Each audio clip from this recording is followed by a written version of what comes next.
Now this is standard definition here and doesn't support as many colors and everything like that. Oh yeah, perfect. Drop kicking the Santa into the TV or into the tables.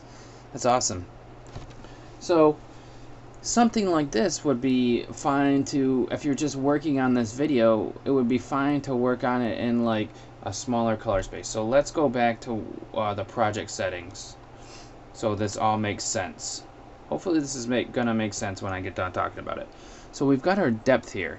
We've got 8 bits per channel, which is a low amount of color depth, and we've got 16, which is in the middle, and 32, which is like HD now.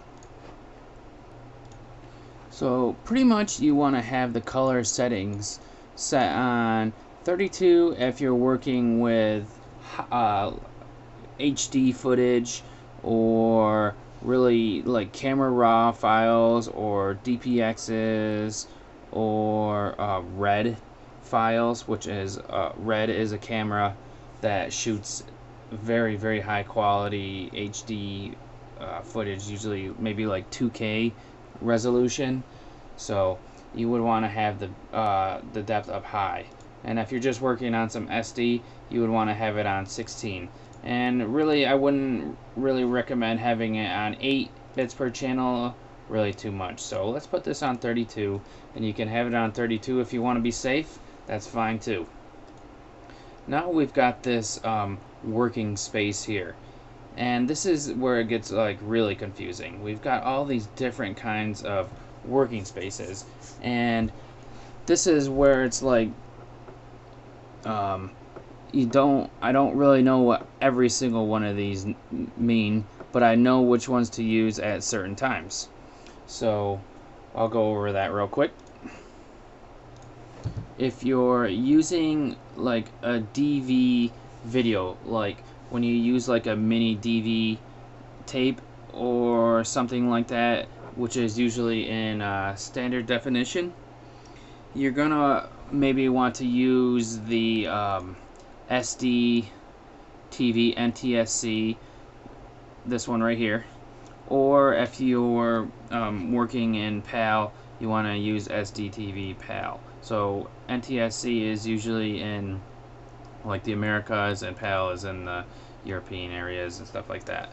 So whatever your country uses, use that.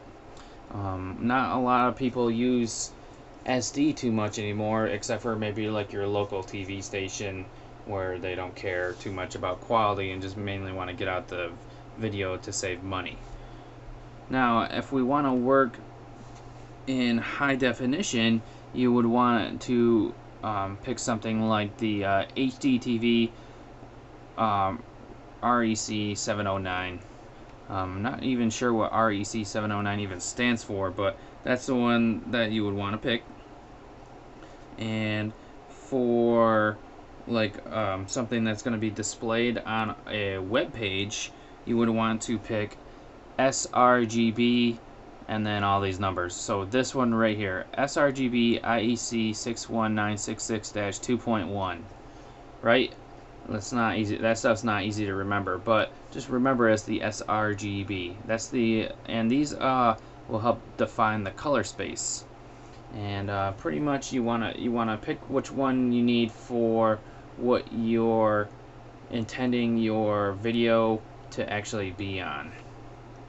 So remember, sRGB is web, SDTV NTSC or PAL is for DV or not anything that's not HD, and then HDTV REC 709 is for HDTV.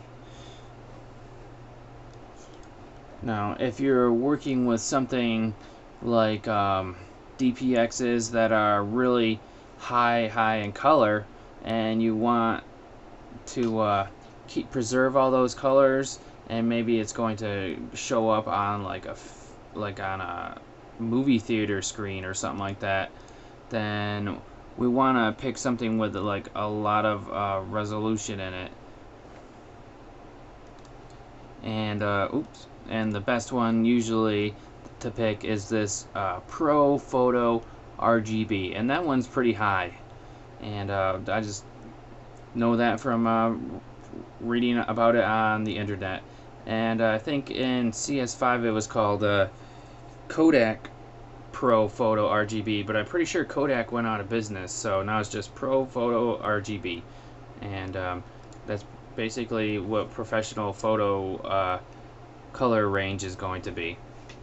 So that's about the working space. Now, it's not super critical to have the working space on, but it brings you up to the next level of making your color values that much better. So just use these when you really know what you want and what you're doing. Match them up.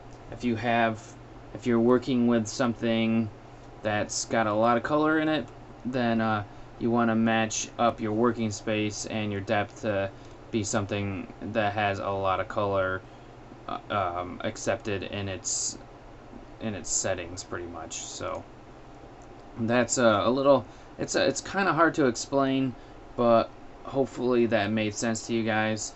And I'll be doing tutorials that explain this better later on, and as we go on through, you'll figure out how stuff actually works a little bit better.